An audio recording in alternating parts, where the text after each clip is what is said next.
All right, it is 6:01, so we'll go ahead and get started. Welcome everyone to the fourth webinar of the Making Baptist History Public History Project. My name is Andrew Gardner, and I am project director of this initiative of the Baptist History and Heritage Society. And I'm joined this evening by my colleague, the Reverend Dr. John Finley, who is executive director of the society. We're incredibly excited for tonight's webinar because we are partnering with Immanuel Baptist Church in Nashville, Tennessee, which is virtually hosting this event. So we're really grateful for Immanuel's support in advertising and virtually hosting this event this evening.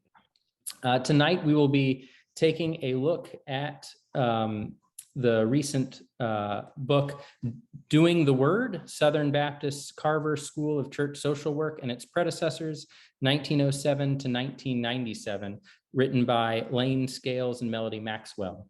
And so our speakers for this evening will be Dr. Laine Scales, professor and PhD co-director at the Diana R. Garland School of Social Work at Baylor University, and Dr. Melody Maxwell, associate professor of Christian history and director of the Acadia Center for Baptist and Anabaptist Studies at Acadia Divinity School.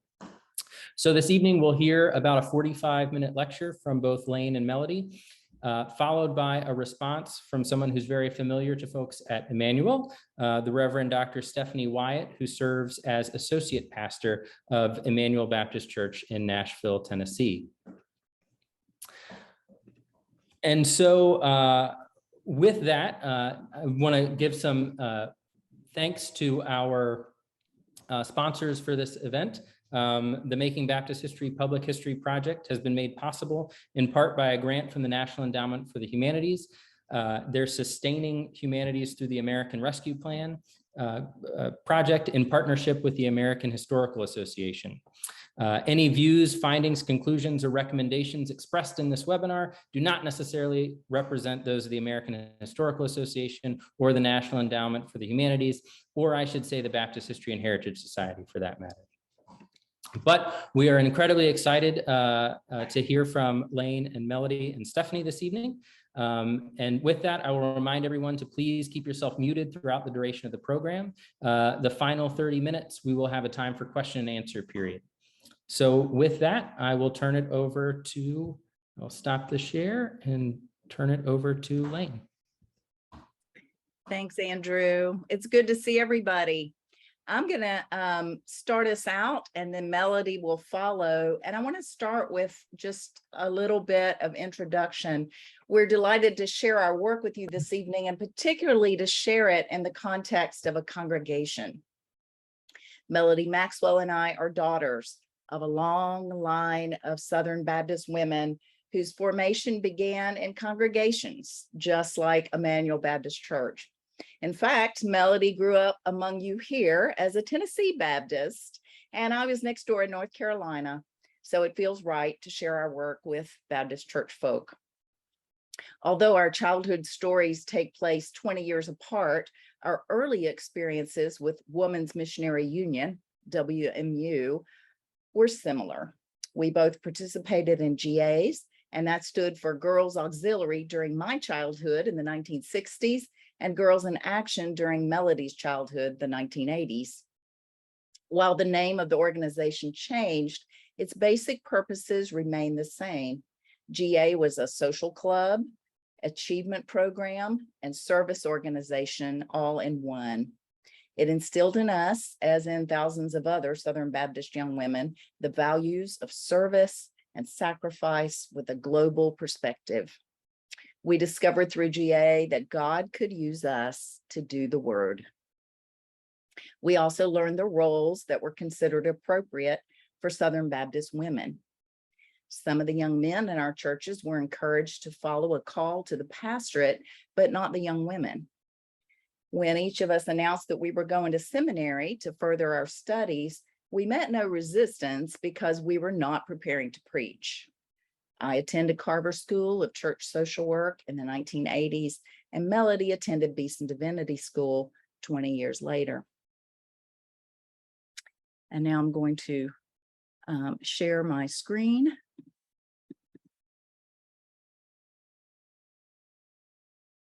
Let's see. Let me try that again. Or it's down here. There we go. After completing seminary training, we each made WMU the subject of our PhD research, and that common interest brought us together to collaborate on doing the Word. The work is based on archival research at the headquarters of WMU at Southern Seminary and at the Southern Baptist Historical Library and Archives in Nashville. We conducted over 40 oral history interviews, often with laughter, sometimes with tears. We're grateful that we can share some of these stories with you of people who heard God's calling to be missionaries and social workers and received support from their congregations.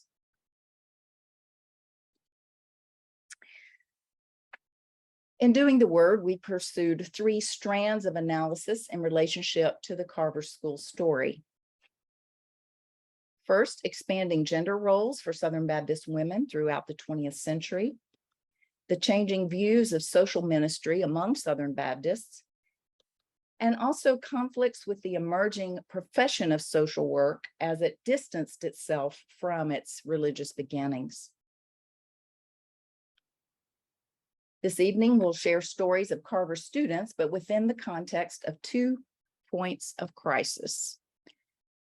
Many of you may have followed the Baptist media through the events of the 1990s when the school was closed in the heat of Baptist battles.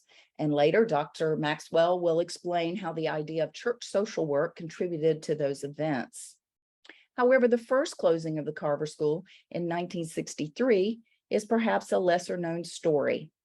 This closing came after a difficult decade as the School for Baptist Women went through a series of changes, exploring new identities to support itself financially and trying to prove to the SBC its worth and importance as it competed for resources within the male-run SBC seminaries.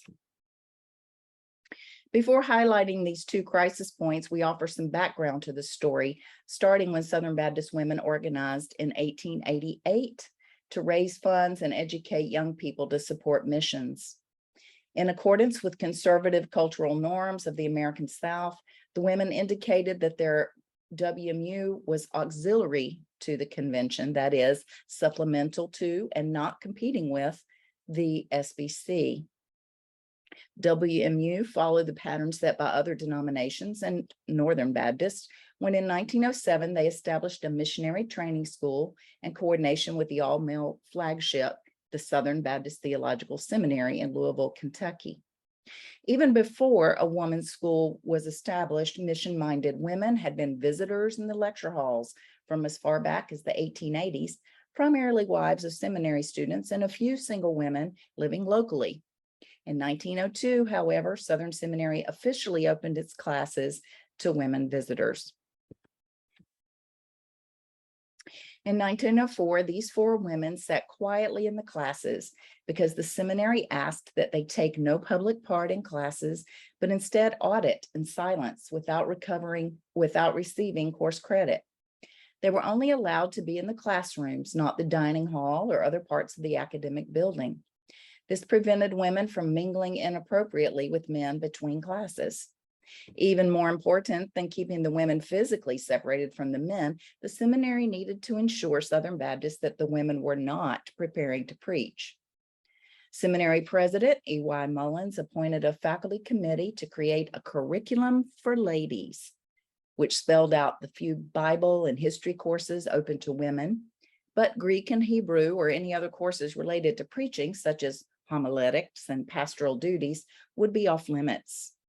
In addition, the faculty created a special course for women called Practical Work, taught by the seminary's young missions professor, W.O. Carver.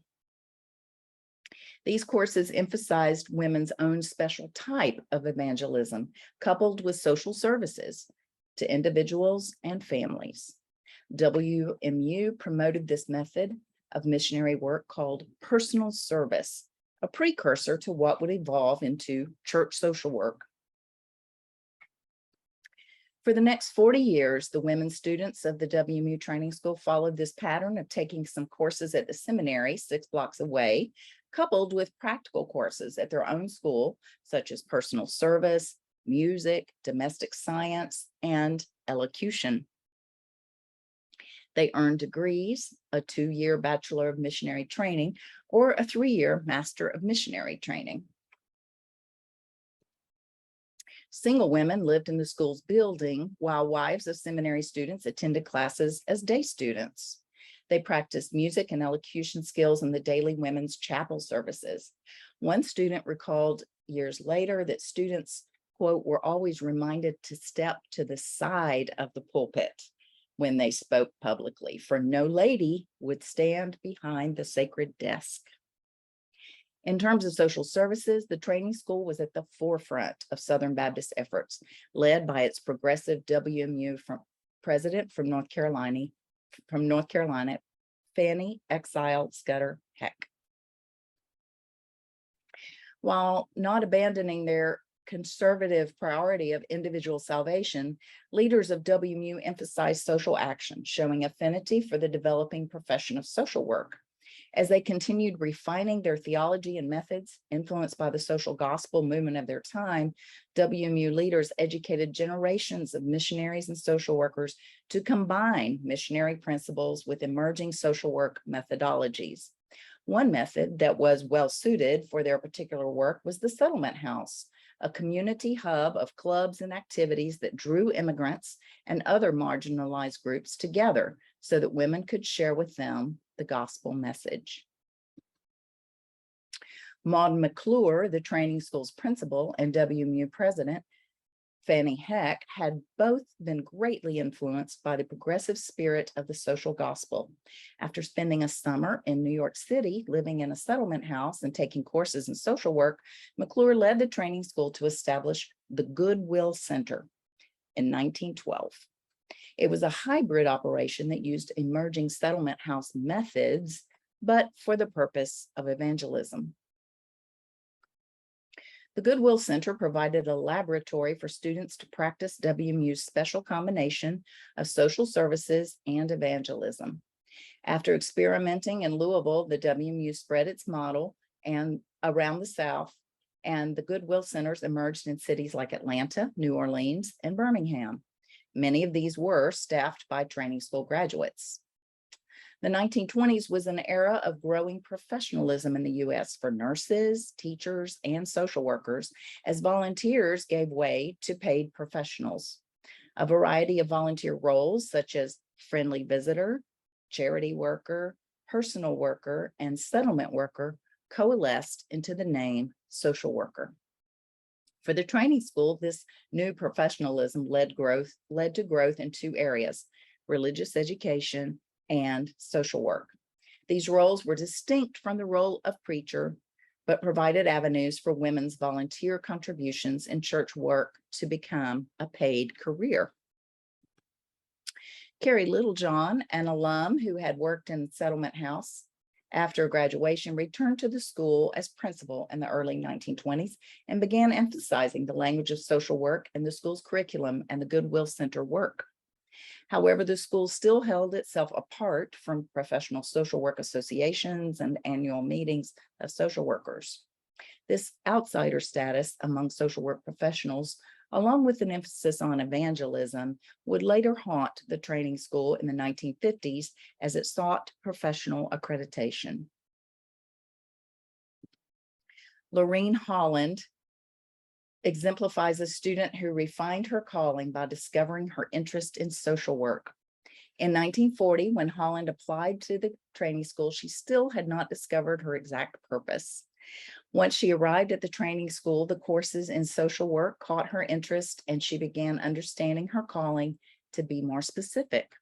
She said, "I took my first class under Dr. Carrie Littlejohn, and she presented it in such a way that I just felt the need of helping people all around me. And if that was part of what God wanted me to do, then I wanted to do it. It's like you could do social work anywhere in the world because those needs were special." Holland's calling was compatible with that of her future husband, Oscar Lumpkin, And the couple served together most of their careers at the Home Mission Board of the SBC. In later years, she recalled, "I could say that I probably have used some of everything I learned at the training school."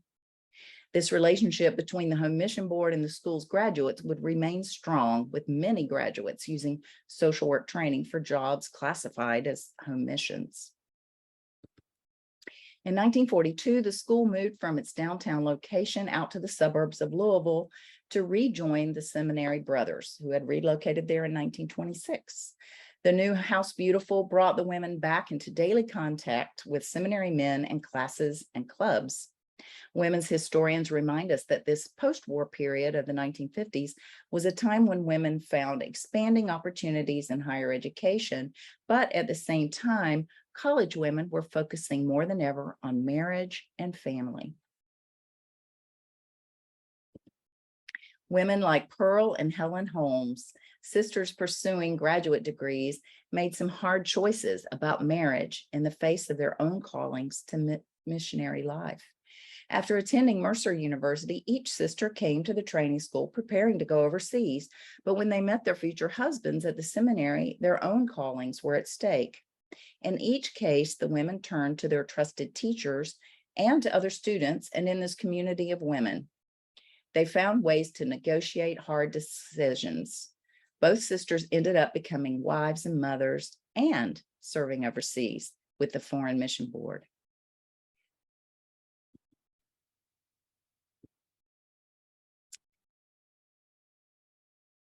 A classmate of Helen's, Rebecca Knott, told a similar story of struggle to discern what to do with her lifelong calling to mission work when falling in love with a man who was dedicated to ministry, but not necessarily overseas work yet.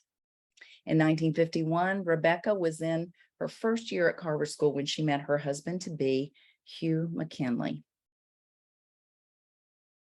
After going to church together, a common first date at the seminary, the two went for hot chocolate, and Hugh won Rebecca's heart. Similar to Helen Holmes and other Carver School women, Rebecca faced the daunting question about what to do with her own calling as she began to predict that Hugh might propose. Like Helen, Rebecca spent time in prayer. She says, "As I prayed about the matter and God directed me, it was just as if God directly said to me, 'Yes, it is right for your love to be fulfilled in marriage, but that does not mean that I cannot use you as a missionary overseas.'" Over the next few years, the couple married, and Hugh did receive a call to missionary life. The couple sailed in 1958 to Rhodesia, now called Zimbabwe, in Southern Africa, and they served there 38 years. I had a lovely visit with the McKinleys in their home last year where I took this photo, and I did a second interview about their missionary work.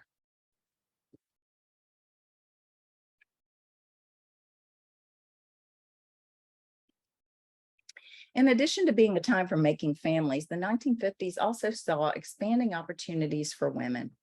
Training school students became very aware of the privileges and status that their Baptist brothers enjoyed by being seminary graduates.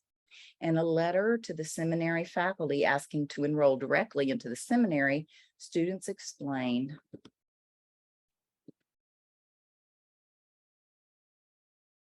"We are looked down on here in the campus as training school girls."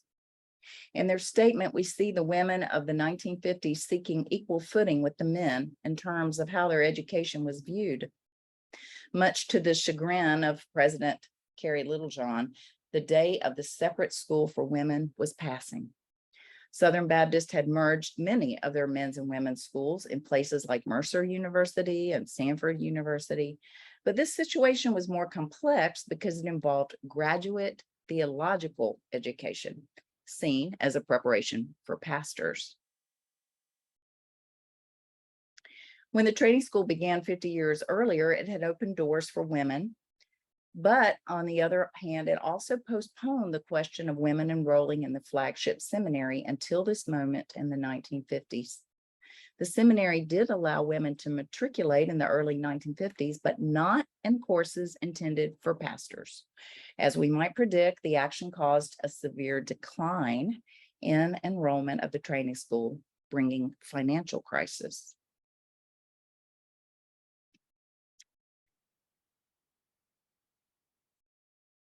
If it were to survive, the school would need a new purpose and visionary leadership, which it found in Dr. Emily K. Lansdale. This new president had it all: degrees from Duke and from Yale, and she had been a missionary in China.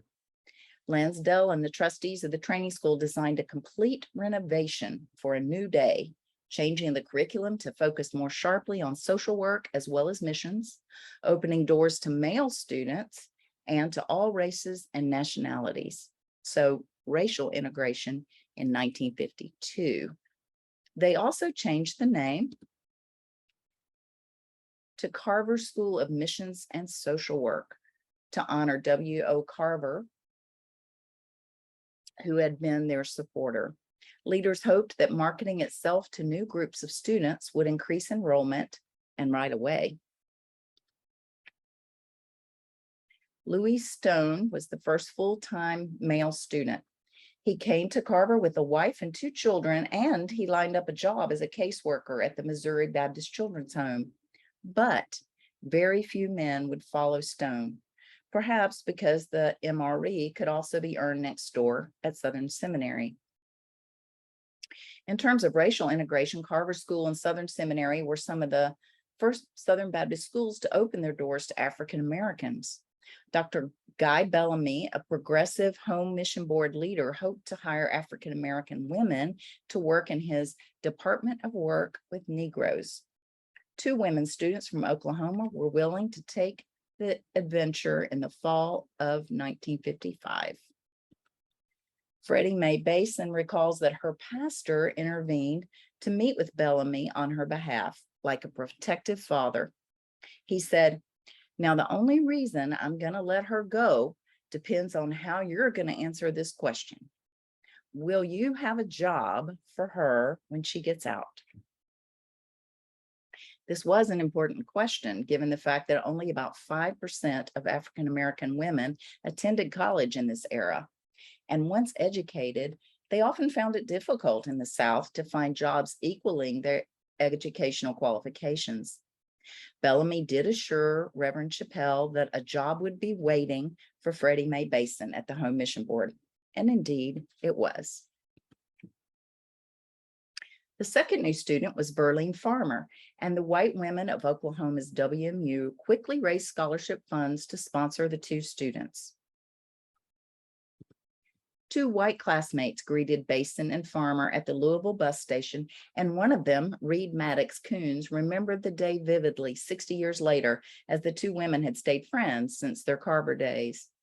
While they described their reception at Carver School in positive terms, they found the larger Louisville community unwelcoming, and they were denied entry to movie theaters, restaurants, and even some churches.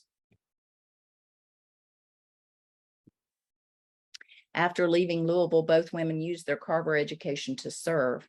Basin at the Home Mission Board doing Baptist Community Center work in Atlanta, and Farmer joined the National Baptists in mission work to Liberia. Once I had interviewed each of these women separately, we invited them to Baylor University School of Social Work, where they each saw one another for the first time in over 50 years. And they told us more stories. So racial integration, admitting male students, changing the name and purpose, all were meant to bolster enrollment, but these strategies were not working, and the new school floundered financially. In March of 1954, Carver School President Emily Lansdale offered her resignation, stating she believed it was time for a man to be president. Kay Bigham, a faculty member and friend of Lansdale, explained, "I think she was trying to be realistic. Her foremost interest was to have the content that she felt essential for missionary service. She was convinced that it could be more readily accepted by having a man in leadership." Lansdale stayed on another 2 years in an interim. As financial problems continued, the SBC, which partially supported the Carver School through its cooperative program, grew impatient with the financial worries and assembled a study committee, which presented WMU with an ultimatum. The women can turn over control of the school to the SBC, or the SBC would withdraw its funding. With very little choice, in 1957, following the school's 50th anniversary, WMU voted to transfer the assets to the SBC of over $1 million, including land, buildings, and scholarship funds. The WMU had raised this remarkable sum since 1907 from the pennies and dimes of sacrificing women, mostly without their own incomes. In this transfer, the women were trusting their wealthier big brother, SBC, in the hopes that the brother could save the institution that the women had created.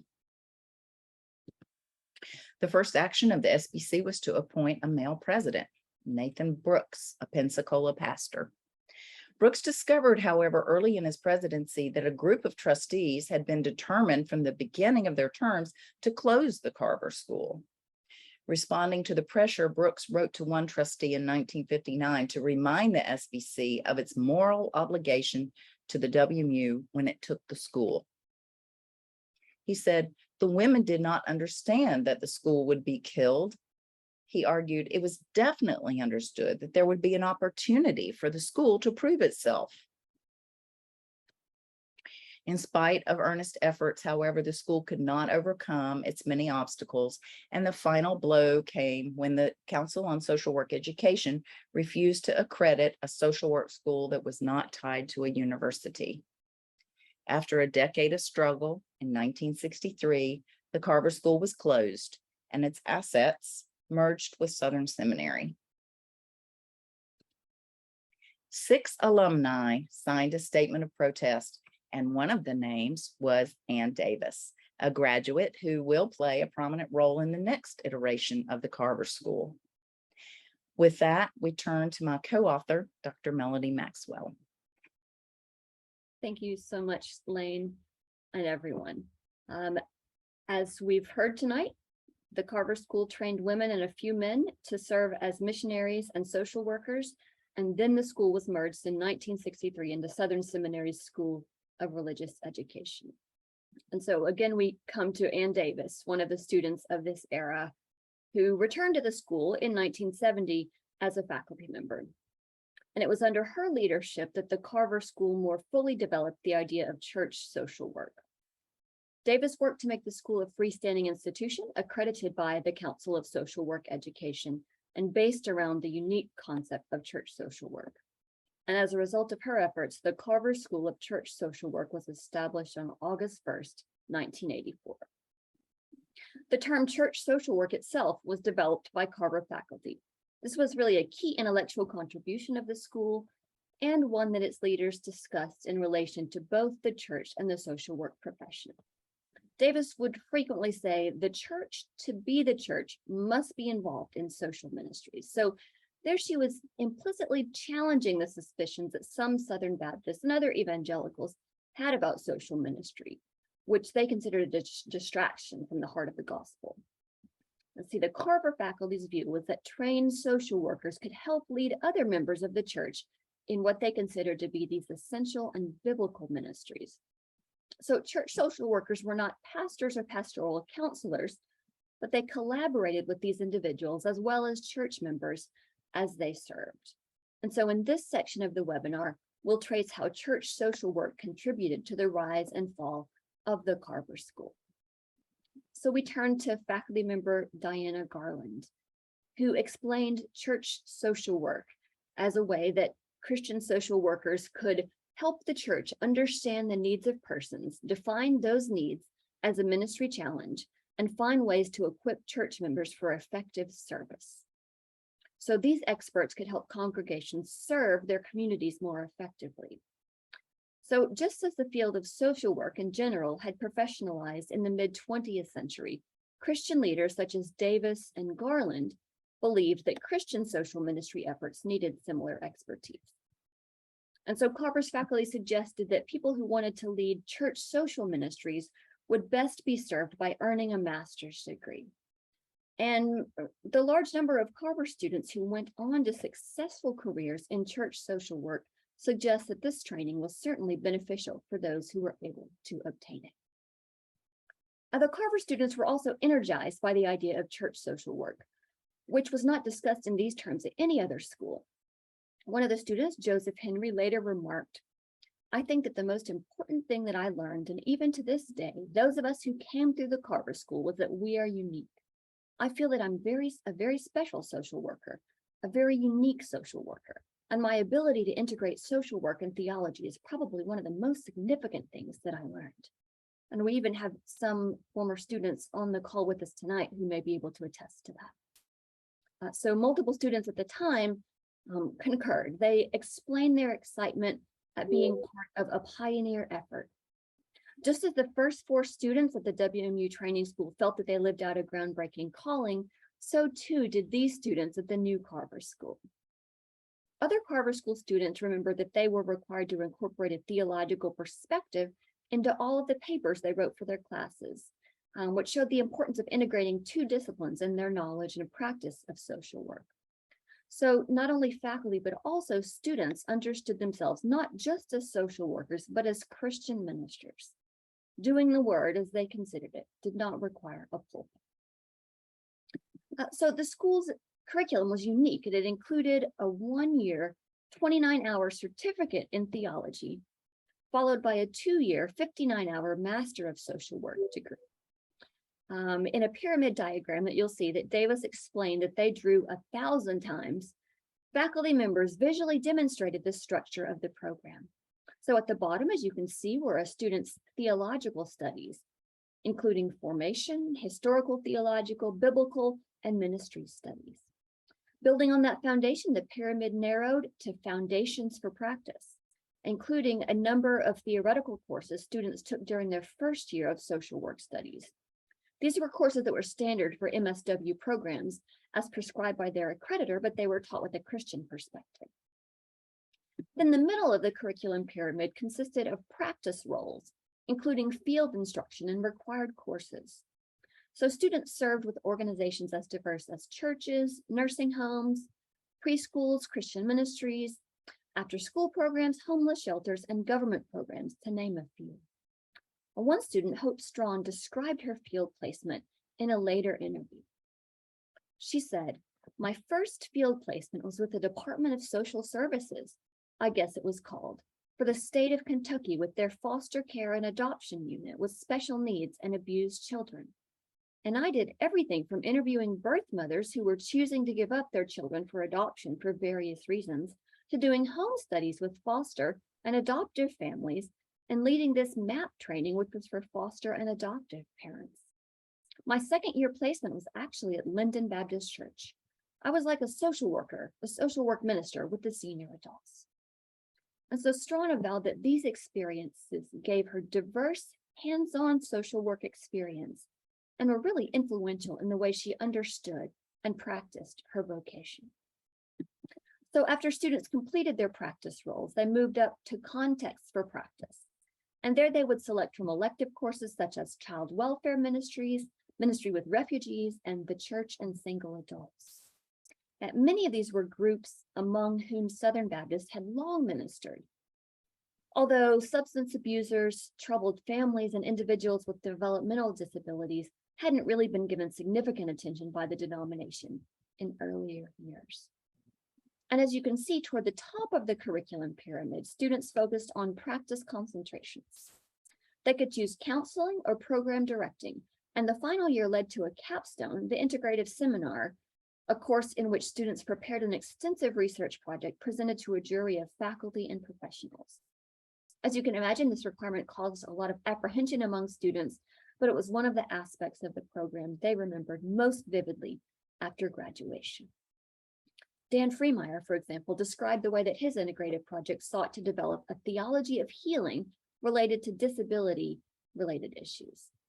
He said, "The idea we have of healing, more typically within Christian life, is an individual healing of a person from their ailment.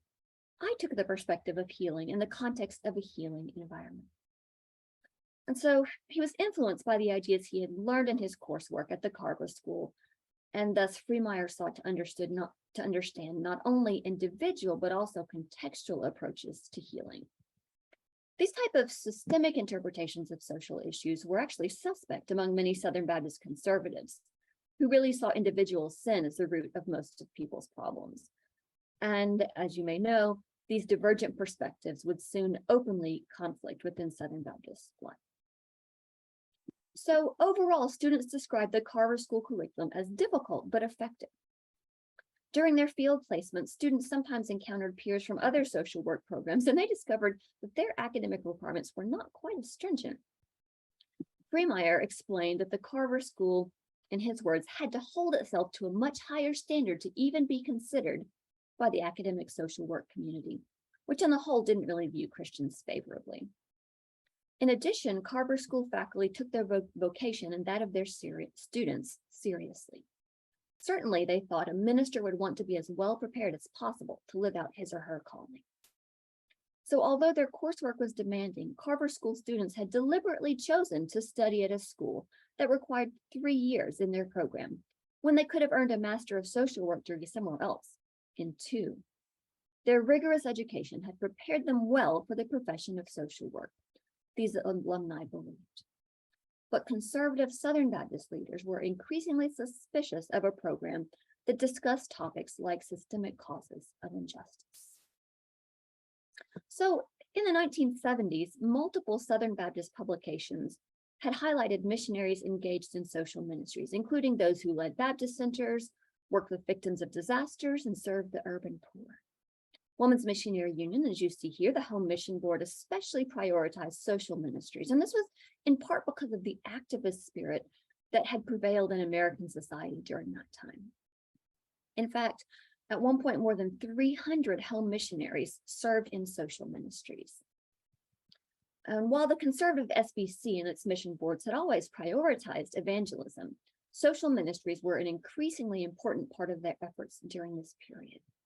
And it was within this socially conscious environment that the Carver School was birthed. However, as you know, the conservative movement within the SBC gradually began to fill the boards of convention entities with individuals who wanted to change the course of the denomination and its ministries. By the mid-1980s, both the HMB and the FMB's trustee boards included a number of conservatives who often didn't hold social ministries in high regard. By 1989, HMB's new president announced the organization's future priorities of evangelism and church planting. And so church social work was marginalized in this new arrangement. And the Foreign Mission Board's Board of Trustees grew similarly conservative. They implemented closer controls on the theologies of the missionaries that they sent out. And in 1990, in their report to the SBC, the FMB emphasized its new focus, saying, "The primary purpose of the Foreign Mission Board is evangelism that results in churches." So direct evangelism and church planting had become priorities for the FMB as well as the HMB. And this resulted in less affinity for Christian social ministries within the denomination. And so the Carver School gradually received fewer requests for missionaries specializing in social ministries. And lay people across the SBC heard less about the importance of these ministries. Well, the selection of the conservative R. Albert Mohler as president of Southern Seminary in 1993 would eventually sound the death knell for the idea of church social work. And our chapter 6 has a full analysis of these events. The two primary actors in the drama that would unfold on the national scene were President Albert Mohler and Dean of the Carver School, Diana Garland, who came into leadership at the same time following the retirement of Ann Davis. So Garland and Mohler actually initially attempted to work together for the success of the Carver School, but soon they were embroiled in a very public battle over the fate of the school. When the Carver School attempted to hire the self-described conservative evangelical David Sherwood to its faculty, trouble began to brew. After Sherwood had returned home from a successful interview, including what he thought was a pleasant meeting with the seminary president, he was asked to respond in writing to a series of questions about his beliefs. Garland protested that this request was out of step. She regarded this as a deviation from the seminary's standard hiring practice. but Moeller felt his questions were necessary to ensure doctrinal purity. So as requested, Sherwood submitted his response, but the president found his views on women in ministry troubling. Sherwood stated that God's Spirit blows where it wills, and certain but not all women may be called to any role in the ministry of the church, just as certain but not all men may be. Moeller's vision for what he considered theological orthodoxy, however, precluded hiring those like Sherwood who would agree to disagree about women in ministry. So after Moeller refused to hire Sherwood, he shifted his concerns to the nature of church social work. He asserted that the culture of social work and the theological culture, in his words, were not absolutely congruent. And central to this view was the National Association of Social Workers Code of Ethics, which included this statement: the social worker should not practice, condone, facilitate, or collaborate with any form of discrimination on the basis of race, color, sex, sexual orientation, age, religion, national origin, marital status, political belief, mental or physical handicap, or any other preference or personal characteristic, condition, or status. Well, in Moeller's view, this code demonstrated a moral neutrality, as he said, that left no room for confessional Christianity. He regarded the code's mention of sexual orientation as especially problematic. See, he feared that the code of ethics prohibited Christian social workers from enacting their convictions regarding homosexuality. He thought it could lead to their unbiblical tolerance of what he considered to be sin. And so this conflict in March led to a series of events that would involve Garland and Moeller in an intense conflict, and a heavily publicized one as well. The climax came when Garland was dismissed as dean, although she still held her tenured position on the faculty. Moeller maintained that she was resigned and told the media so, but Garland never submitted a letter of resignation, and she believed that she was fired. Either way, it was clear that the relationship between the two had deteriorated to the point that Moeller no longer wanted Garland to serve as the dean of the Carver School. However, Christian social workers, like those at the Carver School, believed that their faith provided a strong impetus for social work. A commitment to non-discrimination, as Garland and the Carver faculty understood it, meant providing equal services to all clients, as Christ would have done. And they thought Christian social workers could then counsel their clients in a way consistent with their Christian beliefs. But the trustee committee and Moeller believed that faculty members should unequivocally voice their conservative positions and publicly separate themselves from social work's accrediting organization, no matter the consequences for the Carver School. Excuse me. The faculty of the Carver School refused to take such actions because they recognized that, among other things, that without accreditation, the school's degrees would have little value. So ironically, the idea of church social work that had helped birth the Carver School of Church Social Work also helped lead to that school's demise under conservative SBC leaders. The school's leaders believed that their unique program combining professional social work with ministry was not only beneficial, but also essential and worth saving. However, Moeller and the seminary trustees thought otherwise. And after a period of study by the trustees, the Carver School was ultimately closed in 1997. In May 1997, when a remnant of Carver School students crossed the stage to receive their diplomas in Alumni Chapel, their celebration was muted by the knowledge that no other Carver students would follow them in future years. A 90-year legacy of ministry education had collapsed after a public dispute between the school's moderate dean and the seminary's staunchly conservative president and trustees. This controversy clearly resulted from and was paradigmatic of the broader conflict between moderates and conservatives within the late 20th century SBC. As Southern Seminary incorporated new trustees elected by the conservatives who were gaining political power in the SBC, it became an epicenter along the denominational fault line. And so the conflict at Southern Seminary provides insights into the allegiances and alliances of the SBC's two main groups during this time. Moderates focused on academic freedom and justice, while conservatives championed truth.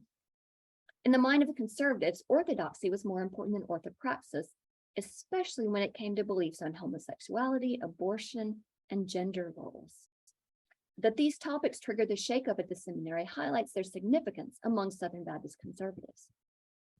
Trustees' powerful reactions to what many considered acceptable evangelical positions revealed their affiliation, or at least affinity, with the ideology of the religious right.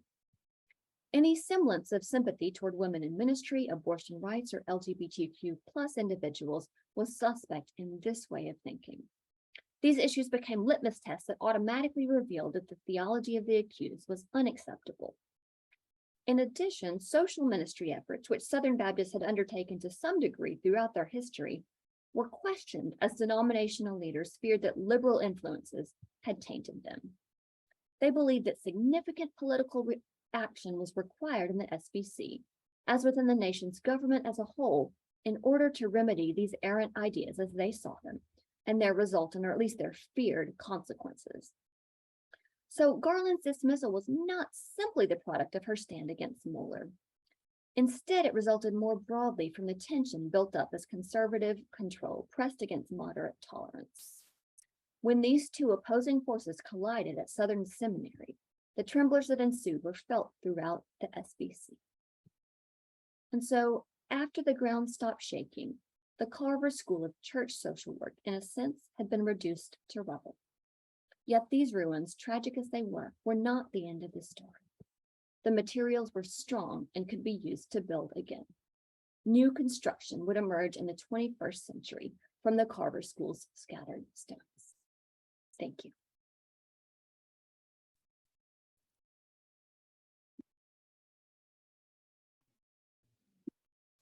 Great. Thank you so much. That was fantastic. Now I'm going to turn it over to Reverend Dr. Stephanie Wyatt.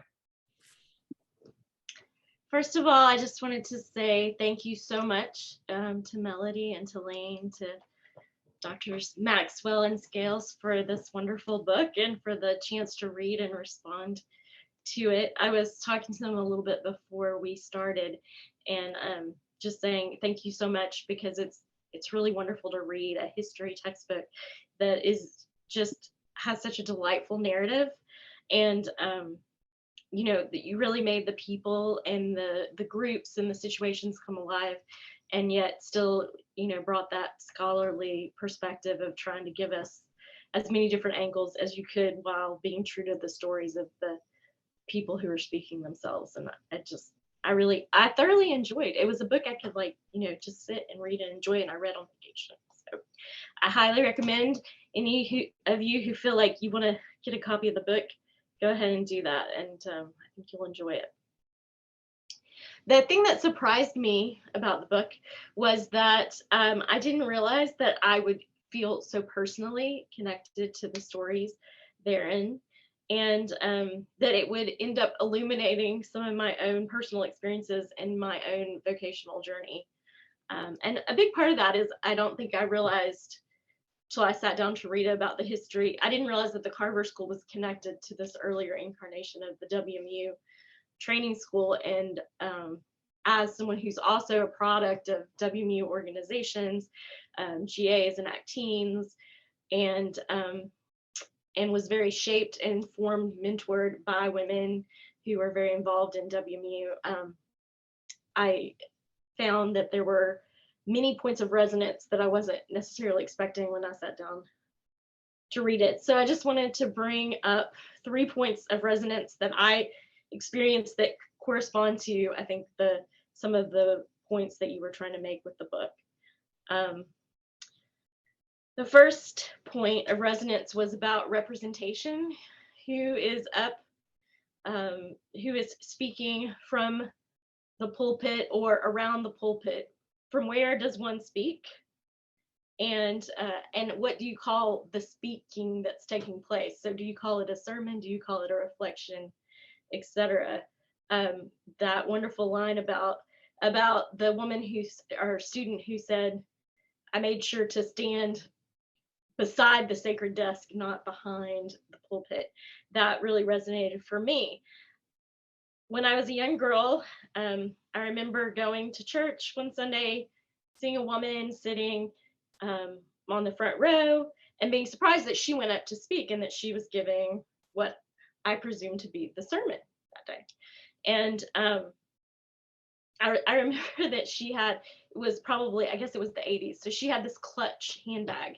And of course, what I remember is that I loved, she had this clutch handbag and she could preach, you know? So it was like, she's fashionable and she can preach. This is a woman I could identify with, right? And so later that day, I was sitting in the church office and someone came through, and I don't remember if this older gentleman asked me what I wanted to do when I grew up, or you know what that exactly the exchange was, but I just remember saying, I'm going to preach, I'm going to be a preacher. And which was sort of surprising. I never really thought of it that way before, but I was thinking about this woman that I just heard, and the gentleman told me, well, you can't do that because you're a girl. And I remember thinking, well, that's weird. Why would you say that? You know, I didn't say anything else. I was just sort of puzzled by it. And then later, I remember having this conversation with my parents about the distinctions between, because I said in the conversation, well, of course, we've had women preach, because I remembered this woman. And this may have been sometime later, but I remembered this woman and no, she was a missionary speaker. Okay, what's the distinction between a missionary speaker and a preacher? And I remember, like, not that they were prescribing any particular behavior, but they were explaining Southern Baptist life, you know, life. And in our context, at least, you could stand behind the pulpit and deliver, but it would be a missionary talk or a reflection rather than a sermon. So there was just, the distinction appeared in what the message was called rather than where you stood. And at least at Central Baptist Fountain City, where I grew up, you could stand behind the pulpit. So making it even more, and I thought, well, I guess there's a point there about what some of the early WMU training, the criticisms of the WMU training school, because indeed I was very confused as a young girl about who was standing behind the pulpit and what they could, what that role was, and why I couldn't be seen in that role. So indeed, I was confused about that, but it planted a seed that, you know, of course, later came to germinate in a way I didn't expect. So that was the first point of resonance. The second point of resonance was about this, what I think of as a very false dichotomy between social justice or the social gospel movement and evangelism, which, you know, I thought you wove beautifully throughout the whole book. And reminded me of my own, as these things that you're talking about were happening with the Carver School in the late 90s, I was in the process of applying to be a journeyman with the Foreign Mission Board. And I remember that all these things were about, it was just that same, it was 97, 98, right around there. And I remember that I knew what was going on. I knew a lot of what was happening in the convention. I knew that this may or may not be something I could actually do based on some of the changes that we're having in the convention. But in that process, I talked to a missionary, a woman who had served in Africa. And I remember talking to her about the social, like, I really wanted to do something social ministry related. And I could see in the list the very phenomenon that you all described in the book, like how it had moved more away. There weren't that many of those positions anymore. It was all very focused on evangelism, and the social ministry had really taken a back seat. And I was speaking with this missionary, and I was like, I don't know how I could handle, if I'm in a country where people are starving, how am I going to handle, you know, not being able to feed these people who are hungry, especially having been somebody who was advocating about hunger and homelessness in my college years. And so the response, I will never, ever forget. She said, well, we can't always give people bread, but we can give them the bread of life. And I remember at the time thinking, wow, that seems like a really flimsy excuse. And I didn't say that. I just sort of like nodded and went to the next table that I was supposed to visit. But I just thought, wow, that really encapsulates for me that some people see a real dichotomy between those two things, and put the emphasis on what is perceived to be spiritual rather than physical. And that for me, those two things are linked. How can people think about the bread of life if they're hungry and they don't have bread in their tummy? So that was the second point. And the third point of resonance that I experienced reading this book was just about the importance of the recovery of women's history and about how empowering that can be. And reading the story of Annie Armstrong from this perspective, rather than the perspective I kind of grew up with, and realizing from what you were saying that, oh, Annie Armstrong was actually really against the formation of the WMU training school because she felt like it would encourage women to take on roles, to end up preaching and participating in ministry roles that they shouldn't be participating in as women. And so, and not only did she feel strongly about this, but she dropped out altogether after that from being involved in the WMU. I mean, that was just, wow, I didn't know this history. And further reading, I decided that I really wanted to know why, instead of having the Annie Armstrong offering growing up, why didn't we have the Fannie Heck offering? Because I felt like Fannie was such, I mean, I just was reading her story and I really identified with her, and I thought, this is a cool woman. I want to give to an offering in her name. And I really appreciate that gift of having not just the deconstruction process of looking at these people and looking at the stories that came out of this period, but having new heroes to look towards. And I think that's also another part of that desire for representations, to see yourself not just in the present but in the past, and perhaps to have that revolutionized in a way, to see things you didn't know existed in the past, which I think can be real fuel for work in the present and the future. So that was Fannie Heck. She's my new celebrated hero. So those were the points of resonance. And then Andrew, I think you said, asked if I could propose a question that might help us move into, did you want to say anything else before we move into question time? No, go ahead. You can kick it off. Okay. All right. I took so many notes, and I had 2 or 3 different questions, so now I'm having to choose. I think one of the things that really struck me listening just now was that what I think of as a false dichotomy. We're either doing social gospel or evangelism, which seems to me like that's ridiculous. We're not doing social gospel or evangelism. And I know from my experience of talking to folks in Black churches that they remind me constantly that they don't see that dichotomy in the same way. They see those things as working together because of their social experience and being discriminated against. But I wonder, I see this as you've sketched it out all through history, I'm wondering if people I feel like this is just one manifestation. Thinking that it's all social gospel or it's all evangelism is just one manifestation of the kind of divisiveness that we've seen in our culture, especially over the last few years. That, this kind of all or nothing, you must be this or that, and there's like no in between or no ground. And I just felt like that was another sign that these things and how we present our choices, all of these things really can define a conversation, and in ways that are bigger than just like this one conversation in this one denomination. I mean, I think these things are playing out all across our country as when we frame a conversation in a either or kind of way. I think this kind of idea really filtered through our whole culture. So I just wondered if anybody else had that experience listening to this, or had anything to add along those lines, or other questions, of course, are also welcome. I can speak to some of that history, Stephanie. It's fantastic observation, and thank you so much for your responses and your thoughtfulness. It's really wonderful to dialogue with you.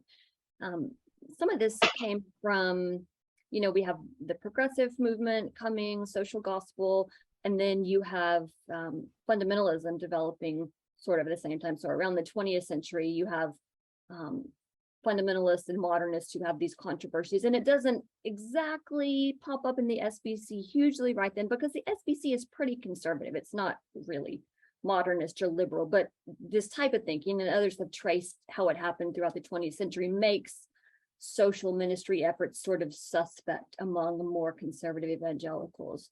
And as the SBC comes to take a more conservative evangelical turn and its leaders start identifying with the religious right and things like that, you see more suspicion of social ministry. Some folks have written that there were a few social ministry efforts by Southern Baptists in these earlier years, but the women probably had the most of all. And in the 60s and 70s, this activism becomes significant, but then we have this rightward shift in the SBC. And yes, you continue to see these issues as divisive now among Christians of various stripes. So I think that's an insightful observation. For sure. Thank you, Stephanie.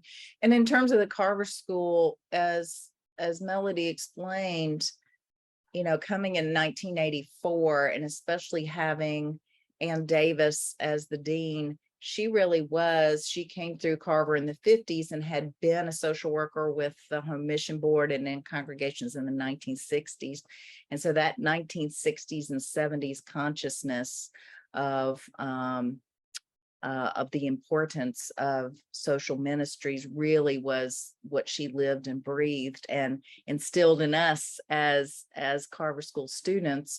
But that period of a decade or so just, was one of flourishing opportunities in the Home Mission Board and others until the 1990s, when a sharp turn to the right, changed the scene and changed the scene at Southern and then across the SBC.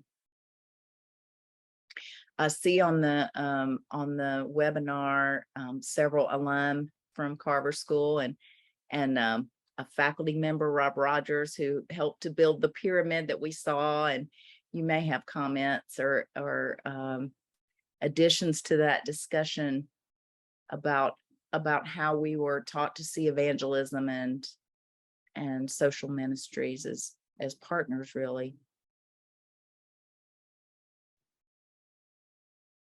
Yep. We do have a question from David Key. David, would you like to? Thank you, Andrew. Appreciate it. I actually have a question for each of the authors. Laine, was 1953 a mistake, or was the WMU training model not sustainable? Or might it have been a better integration into the seminary, maybe into the 60s or something, if it had come from that kind of WMU supported piece? Might it have been better if it had been delayed a decade? What are your thoughts there?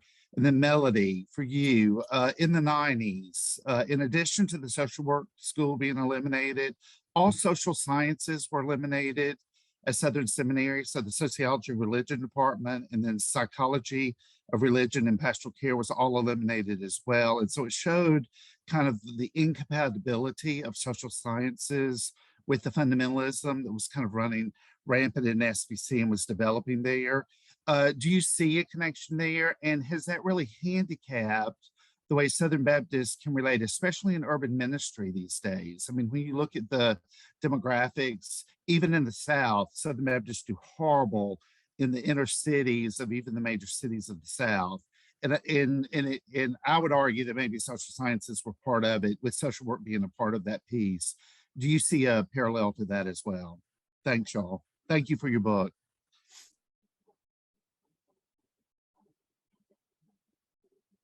I guess I can start, and Melody, you can address the second question. First of all, it's good to see you, David. I know you lived through a lot of these events with us in these times that we're talking about. We can always look back on history and see what might have been done. So it is hard to imagine ourselves in 1953. I've watched other institutions try to save themselves. We just lost Judson College last year. And when you're in a financial difficulty like that, the strategies and the the various things that people try, including, a change of identity, was what the women were trying. There was talk in 1953 at that point of just closing at that point. And the story we told about once Dr. Lansdale was out and the new president was in, that there was this behind the scenes thing with trustees already planning to close it. And of course, that sounds like echoes of the 1990s as well. So I do think there was a group of people, some of those trustees or the SBC people who had studied it and been a part of it, because on the board of trustees, there were WMU women, but there were also these SBC brothers who were advisors and involved. I think there had been the idea that, let's close it. And the word I used was competition. I mean, basically the women had to get in there with all the seminaries and compete for funds from the cooperative program. And we know what happens in those instances, that the women's school was simply not valued to the same level as the seminaries that were primarily men. Things did change when women in 1950 was our first woman enrolling directly in the seminary. And so there probably was the thought that, well, now that women are going there, we don't really have a place for a women's school. And what they had hoped for the men to be able to come, and this school was going to focus on missions and social work, that missionary men might come to Carver School. But that never did take place, because there was always a sense that your seminary degree was better. Your seminary degree was more prestigious than your Carver School or training school degree. So for us in the 90s or the 80s and 90s, for our Carver School to be a part of the seminary and having a seminary degree, that was, as I'm sure Ann Davis and others saw, a great arrangement. If we could get accredited, which was a concern, everybody biting their nails in 1987, I believe, is when the accreditation was awarded. If it was going to fail again, as it did in the 50s, but we got it. And I'll jump onto that and say thank you, David, for your great questions. And I think you may be onto something here with your insight about the social sciences. Moeller said when he came on board at Southern that he told Garland that he was deeply suspicious of any therapeutic modalities. And so anything in that realm, they just discussed, well, they still offer like a master of social ministry, even when the Carver School is closed.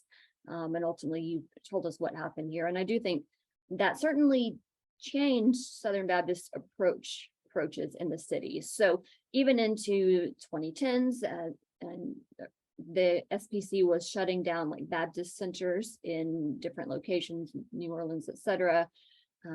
And instead starting church plants that through which they sought to evangelize new folks in the city. And those were often folks who looked like the church planters, who were sometimes middle-class white men, although there were others as well. And so that certainly has shifted Southern Baptist approach. And now they're focusing on different send cities where they're investing lots of funding, not in social ministry efforts, but in church planting. So good observation there. Thank you. Great. I think we have another question from Dan, and then we have one in the chat that we can get to. So Dan, go ahead. Thank you, Andrew. So yes, I'm one of the Carver alums that were interviewed for the book, and was one that got caught up in my life and didn't even realize the book had come out until Laine contacted me and said, "Hey, can you send a picture?" So I'm curious about what Laine and Melody think about the concept of the diaspora of the Carver School and the effect that that folks from all eras, I mean, I'm narcissistic enough to want to hear you talk about the era of those who graduated in the 90s, but what effect has that had on Baptist life, but the life of church in general? That there were these trained heretical social workers interjecting themselves into church life all across the country and world. I can just say initially that being more of an outsider to this story, I have been struck by the strong sense of community with individuals such as yourself who were graduates of especially the Carver School, and the strong sense of the value of that education.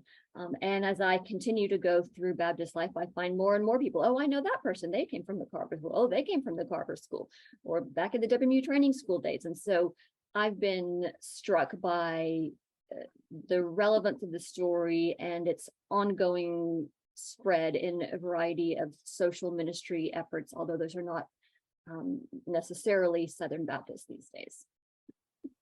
Melody, it's shared trauma that brought us all together. That too. Well, and you use the word diaspora. It kind of ties into the question that's in the chat, which is asking about other seminaries and other schools. I mean, we didn't tell in this section tonight, what happened afterwards.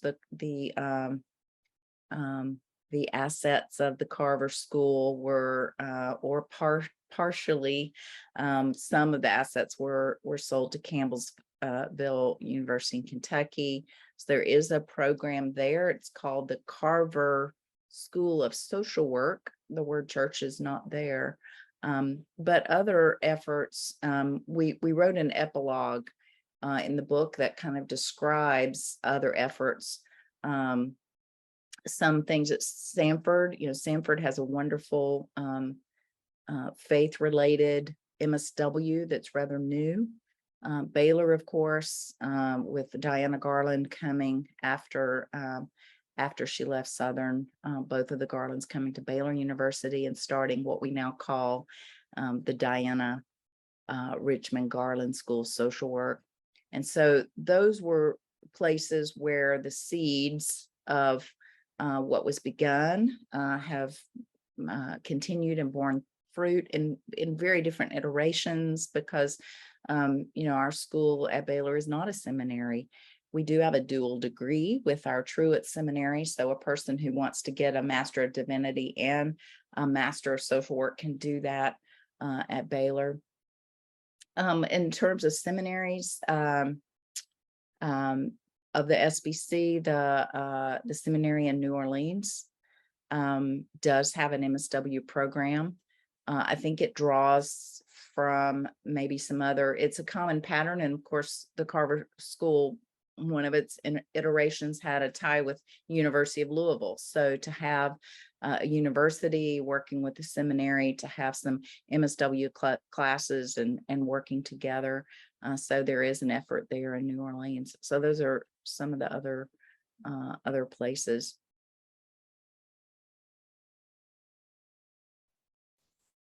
Great. Yeah, I see David referenced the Duke and Candler connections to MSW programs, echoing what you were saying, Laine.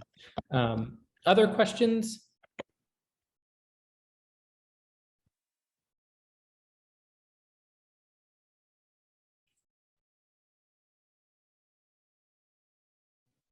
Don't be shy. There's another question in the chat from Rob Rogers. Oh, I must have missed that. Yeah, Laine, would you like to? Oh, yes. Yes, I love talking about settlement houses. That's one of my favorite parts of the training school story in those early days. And the Goodwill Center. Melody wrote a wonderful article about the Goodwill Center in the 1920s in Birmingham. But as we described, that idea really did spread through WMU efforts. And then later in the 20th century, those were taken over by mission board, and you may know those as Baptist centers or community centers. But I do have a project in Waco. It is called the Good Neighbor Settlement House. So a little bit of an echo there that I really was inspired to pursue based on my research about settlement houses, both what the WMU was doing as well as some other faith-based settlement houses that were started in that era. You know, one of the, as we do an analysis kind of what they were doing, it comes back to this question that Stephanie started us out with: evangelism and social ministries, how do they fit together? And one of the critiques I think I would have of the Goodwill Centers is that a person, which was sometimes an immigrant person, certainly a marginalized person, who would come to the settlement house seeking services, would often feel pressured or feel like they could not be welcomed or could not receive services without making a profession of faith. And so people, to receive services, would comply with what they knew the training school students wanted, which is for you to become a Christian. And this is not only in home missions, but happens in missions overseas as well. So it's part of our missiology as that has developed in more recent times to kind of understand how that pressure works. So to try to create sort of a 21st century settlement house, as the idea kind of faded in the 60s, I started an experiment in Waco, Good Neighbor, with a board, and we have live-in resident volunteers who help host groups and individuals that want to come to the Good Neighbor House to fellowship. As we describe, the settlement house is kind of a hub for community events. So we have worship groups, we have a storytelling group that meets every month, we have yoga, we have Quakers that use it on Sunday, but it's different than the Goodwill Centers in several ways. First of all, even though we are a Christian organization, we focus on everyone is welcome. It's a very inclusive kind of atmosphere, which makes it a little different. And the earliest settlement houses were you would have some for men and some for women, and we have both male and female volunteers. Many of them are MSW students at Baylor or seminary students at Truett who come and live with us, serve with us, and experiment with community development in a faith-based context. So it's been open since 2016, and it's been a wonderful way to kind of combine for me what I learned about settlement houses historically, and trying to live that out. So thank you, Rob. Other questions? I see some family members on the call, some Lumpkins who are related to Lorene, and some Duvals who are related to Pearl that we told stories of. I just wondered if they had anything to add about their family members.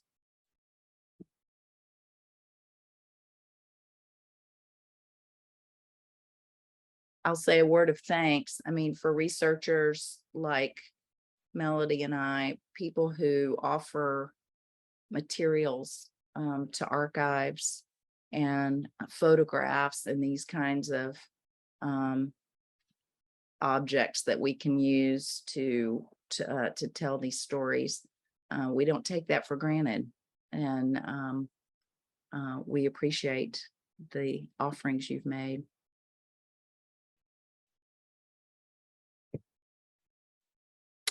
I do see a question that came in the chat from Charles Lumpkin, asking about WMU training school graduates becoming what we call today associational directors of missions. And what are your thoughts on this this fact?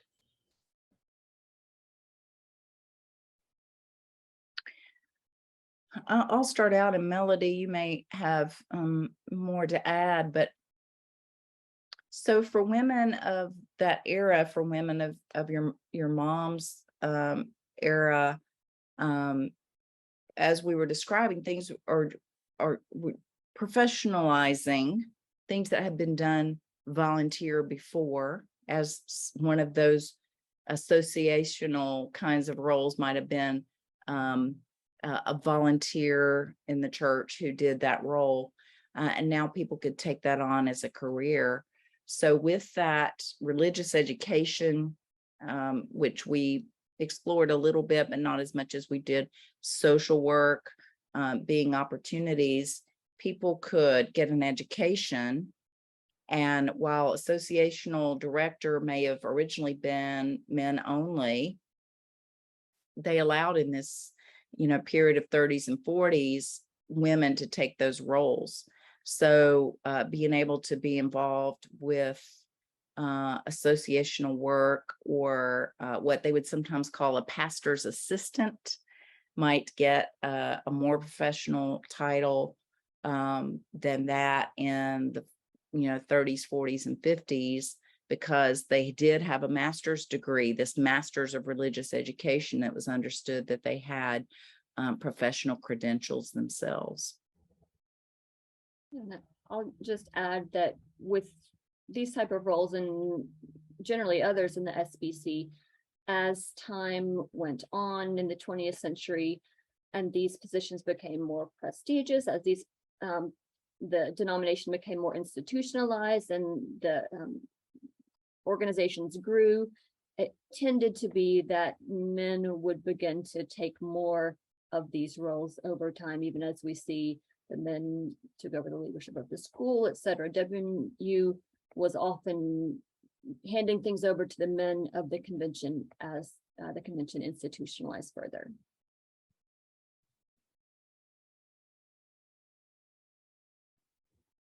Great. And I see in the chat that Dan's adding that a few of the 90s era Carver grads went on to these types of positions, including Scott, who was on the call earlier. Any other questions? I will go ahead and add a plug that in the chat, there is a link to the book. If you use the code WORD22, you can get 40% off. So if you found today really interesting and want to read more, hopefully you've already gotten your book, but if you haven't, please go to the University of Tennessee Press and order your copy using code WORD22. And lastly, I'll say if I would encourage you all to go on Facebook and like Baptist History and Heritage Society, and you can see updates for upcoming webinars in this series. We should have close to 12, and this is number 4. So there are many more webinars to come. This one will also be posted on YouTube, and you can look at the Baptist History and Heritage Society's YouTube page and see the previous 3 webinars as well. Any last minute questions anyone wants to add? Let's thank our authors and respondents. Thank you all so much for participating in this Zoom webinar of the Making Baptist History Public History Project. And thank you all for attending.